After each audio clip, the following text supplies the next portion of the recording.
नमस्कार, मैं हूं आपके साथ राखी लांबा और आप देख रहे हैं HNN न्यूज बुलेटिन का आगाज करेंगे तमाम बड़ी खबरों के साथ। और सबसे पहले आपको सुनाते हैं प्रधानमंत्री नरेंद्र मोदी मन की बात कार्यक्रम को संबोधित कर रहे हैं। वंदे मातरम के 150 वर्ष होने पर पूरे देश में होने वाले कार्यक्रमों की शानदार शुरुआत हुई।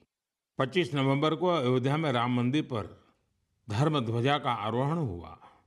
इसी दिन कुरुक्षेत्र के ज्योतिसर में पांचजन्य स्मारक का लोकार्पण हुआ। साथियों, कुछ दिन पहले ही मैंने हैदराबाद में दुनिया की सबसे बड़ी लीप इंजन MRO फैसिलिटी का उद्घाटन किया है। एयरक्राफ्ट की मेंटेनेंस, रिपेयर एंड ओवरहॉल के सेक्टर में भारत ने ये बहुत बड़ा कदम उठाया है। पिछले हफ्ते मुंबई में एक कार्यक्रम के दौरान INS माहे को भारतीय नौसेना में शामिल किया गया।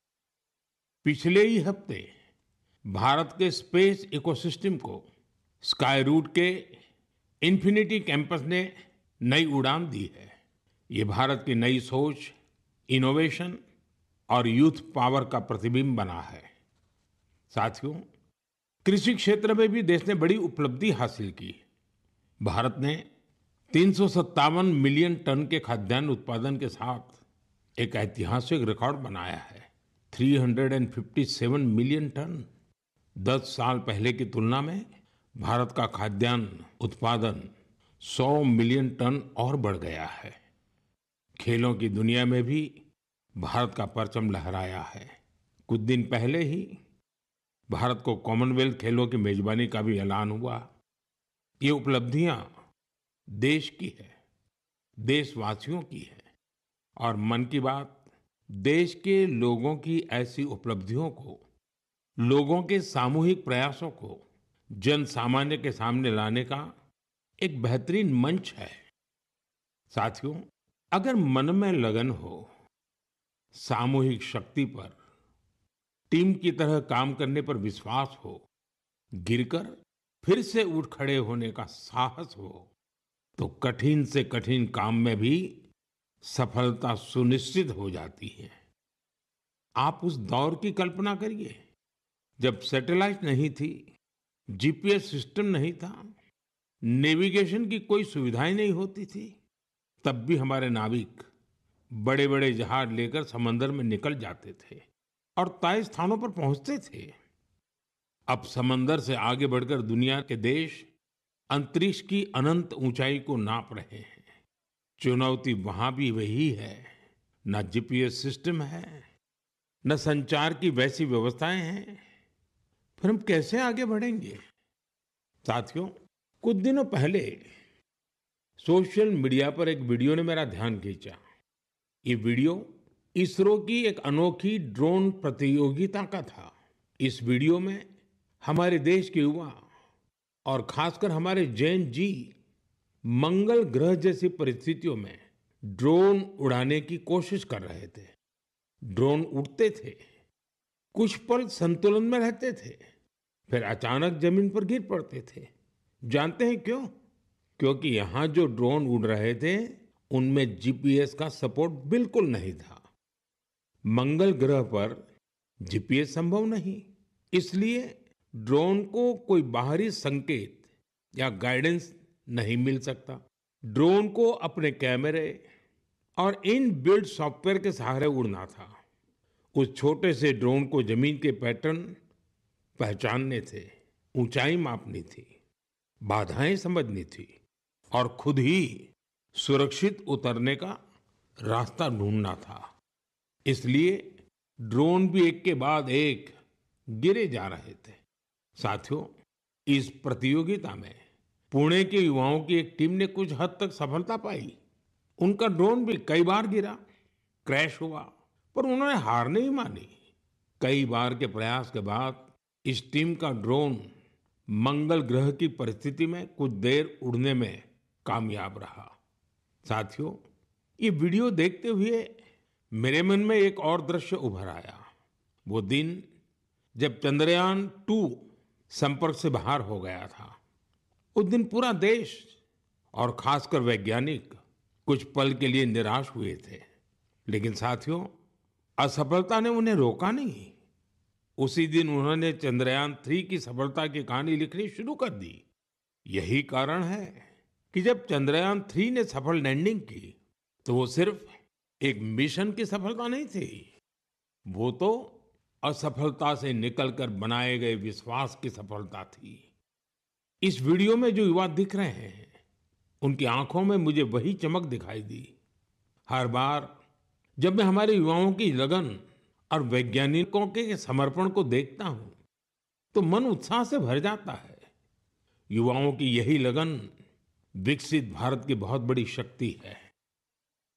मेरे प्यारे देशवासियों, आप सभी शहद की मिठास से जरूर परिचित होंगे, लेकिन अक्सर हमें ये नहीं पता चलता इसके पीछे कितने लोगों की मेहनत है, कितनी परंपराएं हैं और प्रकृति के साथ कितना सुंदर तालमेल है।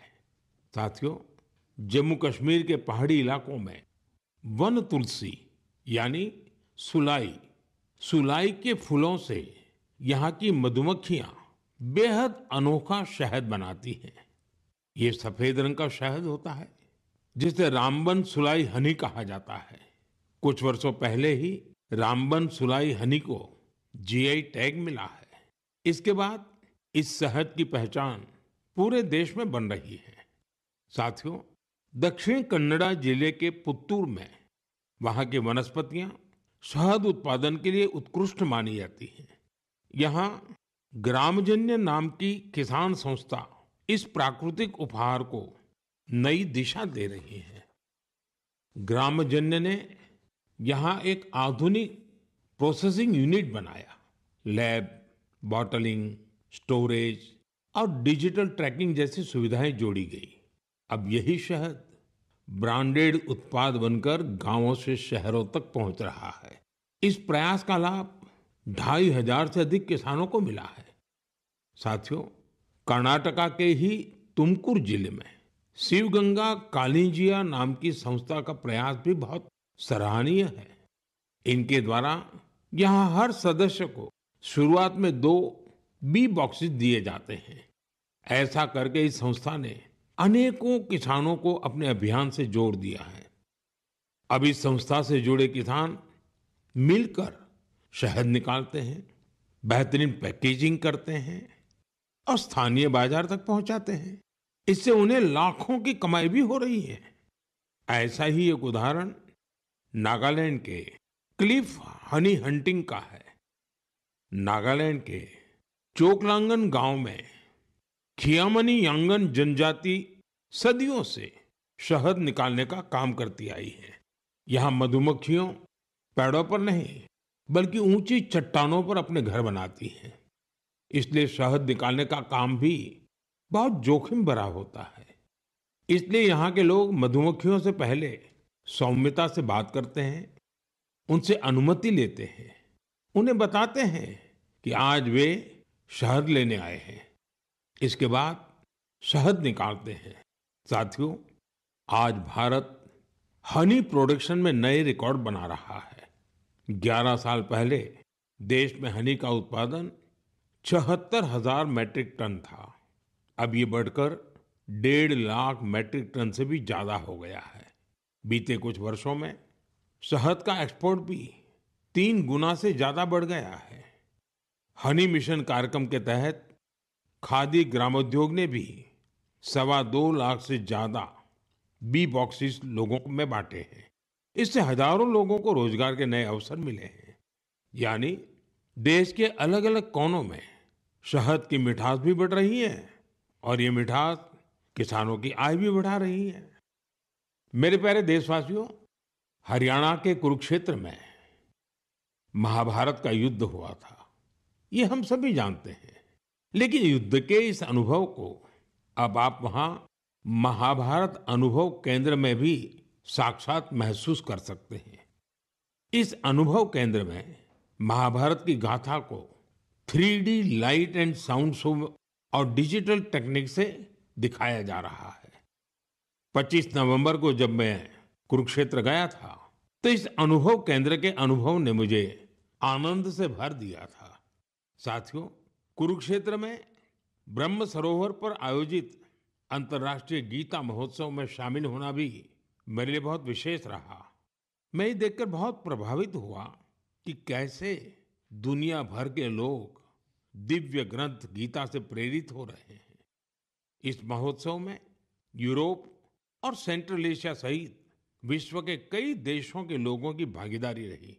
इस महीने की शुरुआत में सऊदी अरब में पहली बार किसी सार्वजनिक मंच पर गीता की प्रस्तुति की गई है।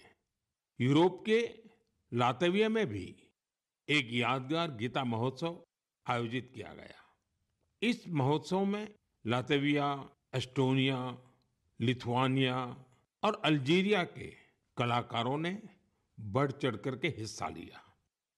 साथियों, भारत की महान संस्कृति में शांति और करुणा का भाव सर्वोपरि रहा है। आप दूसरे विश्व युद्ध की कल्पना कीजिए, जब चारों ओर विनाश का भयावह माहौल बना हुआ था।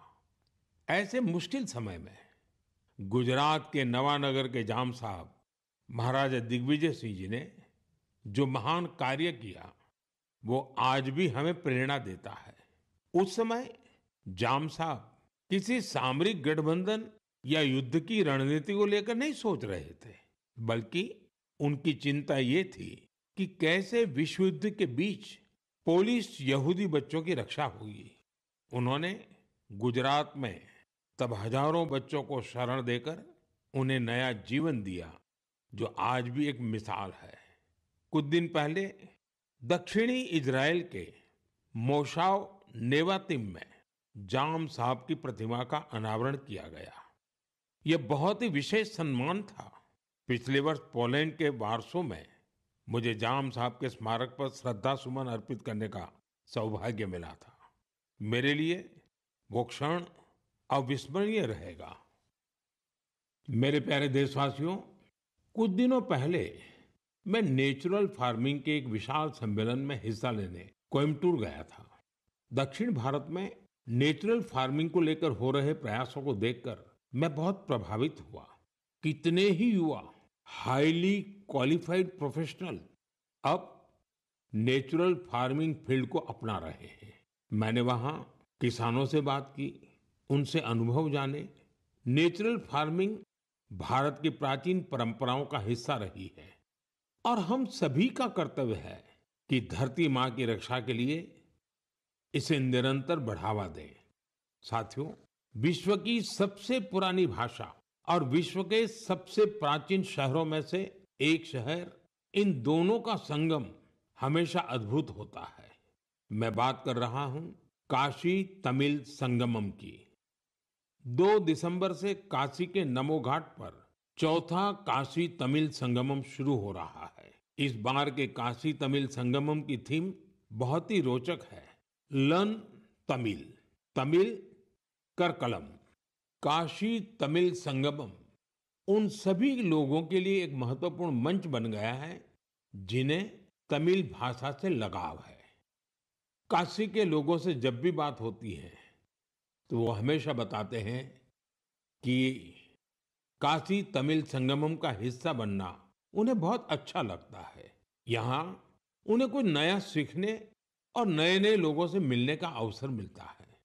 इस बार भी काशीवासी पूरे जोश और उत्साह के साथ तमिलनाडु से आने वाले अपने भाई बहनों का स्वागत करने के लिए बहुत उत्सुक हैं। मेरा आप सभी से आग्रह है कि आप काशी तमिल संगमम का हिस्सा जरूर बने। इसके साथ ही ऐसे और भी मंचों के बारे में सोचें जिनसे एक भारत श्रेष्ठ भारत की भावना मजबूत हो। यहाँ मैं एक बार फिर कहना चाहूंगा, तमिल कलाचारम उयर्वानद, तमिल मोली उयर्वानद, तमिल इंडियाविन पेरुमिदम। मेरे प्यारे देशवासियों, जब भारत के सुरक्षा तंत्र को मजबूती मिलती है तो हर भारतीय को गर्व होता है।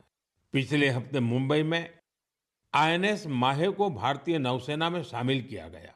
कुछ लोगों के बीच इसके स्वदेशी डिजाइन को लेकर खूब चर्चा रही। वहीं पुडुचेरी और मालाबार कोस्ट के लोग इसके नाम से ही खुश हो गए। दरअसल इसका माहे नाम उस स्थान माहे के नाम पर रखा गया है जिसकी एक समृद्ध ऐतिहासिक विरासत रही है। केरला और तमिलनाडु के कई लोगों ने इस बात पर गौर किया कि इस युद्धपोत का क्रेस्ट, उरुमी और कलारियापट्टू की पारंपरिक लचीली तलवार की तरह दिखाई पड़ता है। ये हम सबके लिए गर्व की बात है कि हमारी नौसेना बहुत ही तेजी से आत्मनिर्भरता की ओर कदम बढ़ा रही है। 4 दिसंबर को हम नौसेना दिवस भी मनाने जा रहे हैं। ये अवसर हमारे सैनिकों के अदम्य साहस और पराक्रम को सम्मान देने का एक खास दिन है। साथियों, जो लोग नेवी से जुड़े टूरिज्म में रुचि रखते हैं, उनके लिए हमारे देश में बहुत सी जगह हैं जहां जाकर उन्हें बहुत कुछ सीखने को मिलेगा। देश के पश्चिमी तट पर गुजरात के सोमनाथ के पास एक जिला है दीव। दीव में आईएनएस खुखरी को समर्पित खुखरी मेमोरियल एंड म्यूजियम है।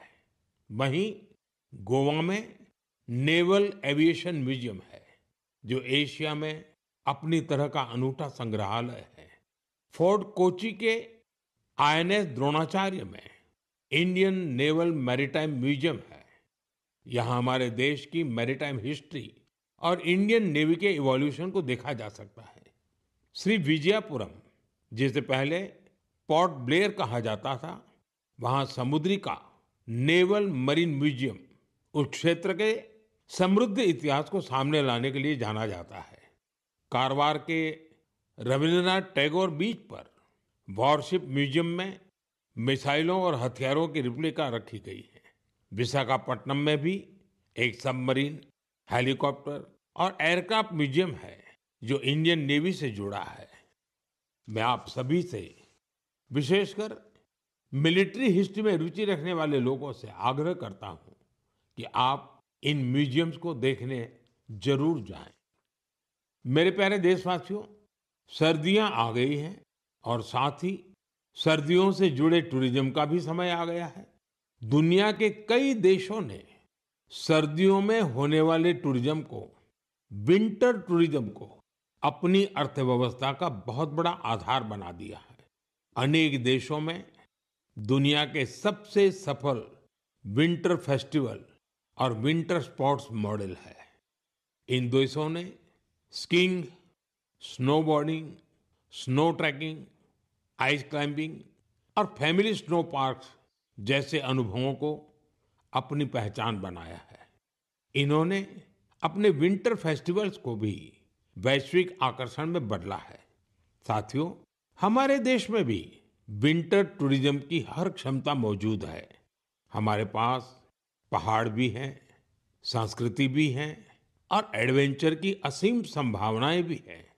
मुझे खुशी है, इन दिनों उत्तराखंड का विंटर टूरिज्म लोगों को बहुत आकर्षित कर रहा है।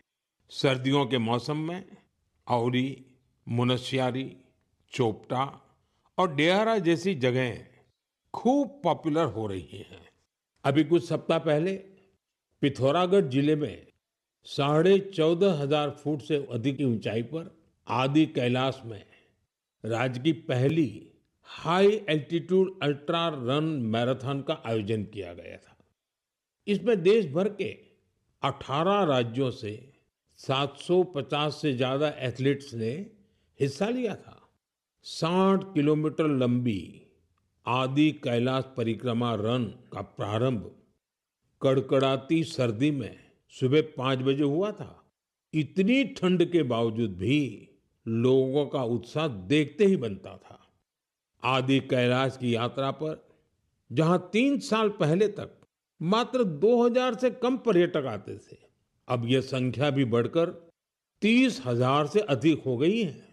साथियों, कुछ ही हफ्तों में उत्तराखंड में विंटर गेम्स का आयोजन भी होना है। देश भर के खिलाड़ी, एडवेंचर प्रेमी और खेलों से जुड़े लोग इस आयोजन को लेकर उत्साहित हैं। स्कीइंग हो या स्नोबोर्डिंग, बर्फ पर होने वाले कई खेलों की तैयारियां शुरू हो चुकी हैं। उत्तराखंड ने विंटर टूरिज्म को बढ़ाने के लिए कनेक्टिविटी और इंफ्रास्ट्रक्चर पर भी फोकस किया है। होम स्टे को लेकर नई पॉलिसी भी बनाई गई है। साथियों, सर्दियों में बेड इन इंडिया अभियान की भी अलग धूम होती है। सर्दियों की सुनहरी धूप हो, पहाड़ से उतरते कोहरे की चादर हो, डेस्टिनेशन वेडिंग के लिए पहाड़ भी अब खूब पॉपुलर हो रहे हैं। कई शादियां तो अब खास तौर पर गंगा जी के किनारे हो रही है। साथियों, सर्दियों के इन दिनों में हिमालय की वादियां एक ऐसे अनुभव का हिस्सा बन जाती हैं जो जीवन भर साथ रहता है। अगर आप इस सर्दी में कहीं जाने का विचार कर रहे हैं तो हिमालय की वादियों का विकल्प जरूर रखिएगा। साथियों, कुछ हफ्ते पहले मैं भूटान गया था। ऐसे दौरों में अलग अलग प्रकार के संवाद और चर्चाओं का अवसर मिलता है। अपनी इस यात्रा में मैंने भूटान के राजा, वर्तमान राजा के पिताजी, जो खुद भी पहले राजा रह चुके हैं, वहाँ के प्रधानमंत्री और अन्य लोगों से मुलाकातें की। इस दौरान हर किसी से एक बात जरूर सुनने को मिली। सभी लोग वहाँ बुद्धिस्ट रिलिक्स यानी भगवान बुद्ध के पवित्र अवशेष भेजे जाने को लेकर भारतवासियों का आभार जता रहे थे। मैंने जब भी यह सुना तो मेरा हृदय गर्व से भर उठा। साथियों, भगवान बुद्ध के पावन अवशेषों को लेकर कई अन्य देशों में भी ऐसा ही उत्साह देखने को मिला है। पिछले महीने ही नेशनल म्यूजियम से इन पवित्र अवशेषों को रूस के कलमिकिया ले जाया गया था। यहाँ बौद्ध धर्म का विशेष महत्व है। मुझे बताया गया कि इनके दर्शन के लिए रूस के दूर दराज से भी बहुत बड़ी संख्या में लोग वहां पहुंचे। इन पवित्र अवशेषों को मंगोलिया, वियतनाम और थाईलैंड भी ले जाया जा चुका है। हर जगह लोगों का भारी उत्साह देखने को मिला है। इनके दर्शन के लिए थाईलैंड के राजा भी पहुंचे थे। पूरे विश्व में भगवान बुद्ध के पवित्र अवशेषों के प्रति इस प्रकार का गहरा जुड़ाव देखकर मन भाव विभोर हो उठता है। यह सुनकर बहुत अच्छा लगता है कि कैसे इस तरह की कोई पहल दुनिया भर के लोगों को आपस में जोड़ने का माध्यम बन जाती है। मेरे प्यारे देशवासियों, मैं आप सभी से हमेशा वोकल फॉर लोकल के मंत्र को साथ लेकर चलने की बात करता हूं। अभी कुछ दिनों पहले G20 शिखर सम्मेलन के दौरान जब विश्व के कई नेताओं को उपहार देने की बात आई तो मैंने फिर कहा वोकल फॉर लोकल। मैंने देशवासियों की ओर से विश्व के नेताओं को जो उपहार भेंट किए उसमें इस भावना का विशेष ध्यान रखा गया। G20 के दौरान मैंने दक्षिण अफ्रीका के राष्ट्रपति को नटराज की कांस्य प्रतिमा भेंट की। ये तमिलनाडु के तंजावुर की सांस्कृतिक विरासत से जुड़ी चौलकालीन शिल्पकला का अद्भुत उदाहरण है। कनाडा के प्रधानमंत्री को चांदी के अश्व की प्रतिकृति दी गई। यह राजस्थान के उदयपुर की बेहतरीन शिल्पकला को दर्शाती है। जापान के प्रधानमंत्री को चांदी की बुद्ध की प्रतिकृति भेंट की गई। इसमें तेलंगाना और करीमनगर की प्रसिद्ध सिल्वर क्राफ्ट की बारीकी का पता चलता है। इटली की प्रधानमंत्री को फूलों की आकृतियों वाला सिल्वर मिरर उपहार में दिया। ये भी करीमनगर की ही पारंपरिक धातु शिल्पकला को प्रदर्शित करता है। ऑस्ट्रेलिया के प्रधानमंत्री को मैंने ब्रास उर्ली भेंट की। ये केरला के मन्नार का एक उत्कृष्ट शिल्प है। मेरा उद्देश्य था कि दुनिया भारत के शिल्प, कला और परंपरा के बारे में जाने और हमारे कारीगरों की प्रतिभा को ग्लोबल मंच मिले। साथियों, मुझे खुशी है कि वोकल फॉर लोकल की भावना को देश के करोड़ों लोगों ने अपने जीवन का हिस्सा बना लिया है। इस साल जब आप त्योहारों की खरीदारी के लिए बाजार में गए होंगे तो एक बात आप सभी ने महसूस की होगी, लोगों की पसंद। चलिए फिलहाल इस बुलेटिन में इतना ही, लेकिन आप देखते रहिए HNN न्यूज। नमस्कार।